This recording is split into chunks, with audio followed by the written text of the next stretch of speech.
అందరికీ నమస్తే అండి. నేను మీ జోష్నా దిలి.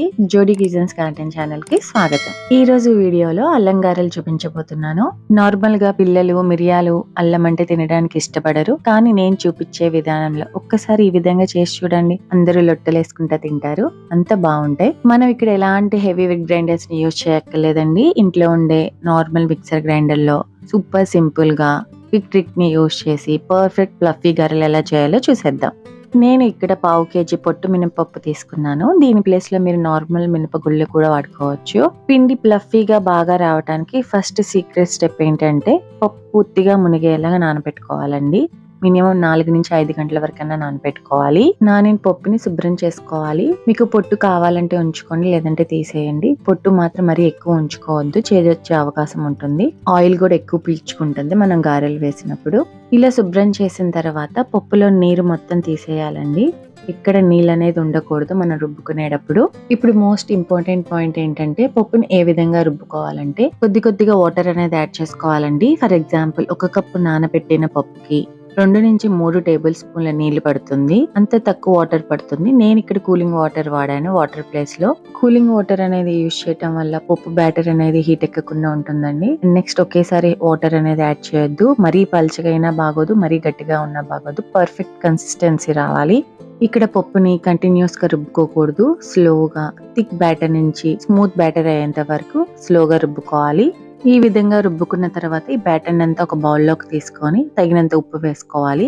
ఉప్పు వేసుకున్న తర్వాత బాగా కలుపుకొని పిండిని నేను చూపించిన విధంగా బాగా బీట్ చేసుకోండి. ఇలా బీట్ చేసుకోవటం వల్ల గారెలు అనేవి ఫ్లఫీగా వస్తాయి. ఇప్పుడు మన మెయిన్ ఇంగ్రీడియంట్ మిరియాలు, జీలకర్ర, అల్లం తీసుకొని ఎలాంటి వాటర్ వేయకుండా పొడిలాగా పట్టుకోవాలి. ఈ పొడిని మళ్ళీ ఈ పిండిలో వేసుకొని పిండిని మీకు వీలైనంత వరకు బీట్ చేసుకొని నేను ఇక్కడ 5 నుంచి 10 నిమిషాల పాటు బీట్ చేసుకున్నాను. మీకు ఫాస్ట్ మోడ్ లో చూపిస్తున్నాను. ఎప్పుడైనా సరే మనకి గారెలు అనేవి పర్ఫెక్ట్ గా రావాలంటే ఈ 2 మెయిన్ స్టెప్స్ అనేది ఖచ్చితంగా ఫాలో అవ్వాలండి. పిండిని అనేది కరెక్ట్ గా రుబ్బుకోవాలి అండ్ సెకండ్ బ్యాటర్ అనేది బాగా బీట్ చేసుకోవాలి. ఈ విధంగా బీట్ చేసుకున్న పప్పులో మీకు కావాలనుకుంటే నానబెట్టిన మినపప్పుని కొద్దిగా వేసుకోండి. మధ్య మధ్యలో అక్కడక్కడ పప్పు తగులుతా ఉంటే బాగుంటుంది. అది మీ ఆప్షనల్. గారెలు చేత్తో వేసే విధానం. గారెలు వేయడానికి ముందు చేతులను కొద్దిగా నీటితో తడుపుకోవాలి. దీనివల్ల పిండి చేతులకు అతుక్కోకుండా ఉంటుంది. పిండిని చేతిలోకి తీసుకొని దాన్ని గుండ్రటి ఉండలా చేసుకోవాలి. పిండి ఉండని మీ అరిచేతిపై పెట్టి వేలతో నెమ్మదిగా వడలా వత్తాలి. వడ మరీ పల్చగా లేదా మరీ మందంగా ఉండకూడదు. మరో చేతి బొటని వేలతో వడ మధ్యలో ఒక రంధ్రం పెట్టుకోవాలి. ఇప్పుడు గారెలు వేసే విధానం. ఒక కడాయిలో నూనె తీసుకోవాలి. నేను ఇక్కడ పప్పు నూనె వాడుతున్నాను. మీరు ఏ ఆయిల్ అయినా యూజ్ చేయొచ్చు. నూనె ఎప్పుడైనా సరే హై ఫ్లేమ్ లోను హీట్ చేసుకోకూడదు, లో ఫ్లేమ్ లోను హీట్ చేసుకోకూడదండి. మీడియం ఫ్లేమ్ లో ఉండాలి. మీడియం ఫ్లేమ్ లో బాగా హీట్ అయిన తర్వాత మాత్రమే గారెలు వేసుకోవాలి. హై ఫ్లేమ్ లో ఉన్నప్పుడు గారెలు వేసుకుంటే త్వరగా మాడిపోయి లోపల ఉడకవు. లో ఫ్లేమ్ లో నూనె అనేది ఎక్కువ పీల్చుకుంటుంది. నూనె బాగా వేడెక్కాక జాగ్రత్తగా వడని నూనెలో వేయాలి. ఇలా ఒక్కొక్కటిగా వేస్తూ మంచి బంగారు రంగు వచ్చేంత వరకు వేయించాలి.